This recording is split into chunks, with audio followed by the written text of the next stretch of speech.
আমি যদি সামান্যতম একজন রাজনীতির ছাত্র হই, তাহলে অন্তত ওই 4 দশকের রাজনৈতিক জীবনে আমরা যতবার হেরেছি ততবার তো জিতিনি। মানে কার্যত সেটা যদি দেখতে হয় তাহলে কোনো শতাংশের হিসেবেই আসবে না, মানে হারটা এত বেশি।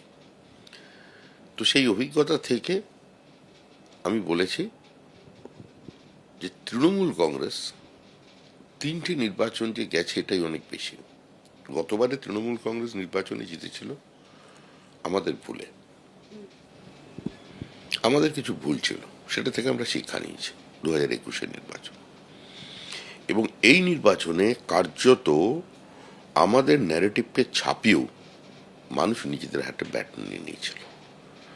এটা তৃণমূলকে যেতে হতো, কারণ একটা রাজনৈতিক দল ক্ষমতায় যখন আসে, যে কোনো রাজনৈতিক দলের আলটিমেট টার্গেট সেটাই থাকে, সেখানে তার নীতি সিদ্ধান্ত এবং তার দলের যে ফিলসফি সেটাকে ইমপ্লিমেন্ট করা বা সামগ্রিকভাবে তার প্রতিফলনটা, তার প্রতিধ্বনিটা রাজ্য বা দেশের সর্বত্র ছড়িয়ে পড়বে, এবং সেক্ষেত্রে 15 বছর কম সময় নয়।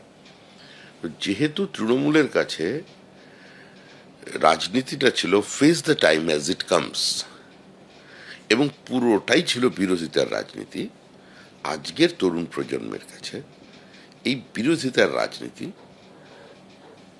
মূল লক্ষ্য থেকে মানুষের দৃষ্টি ঘোরানোর রাজনীতি সম্ভব নয়। এটা কিছুদিনের জন্য সফল হওয়া যায়, দীর্ঘদিন হয় না। আমি সেই বিশ্বাস থেকেই বলেছিলাম যে তৃণমূল চলে গেছে, তৃণমূল চলে যাচ্ছে, তৃণমূল চলে যাবেই।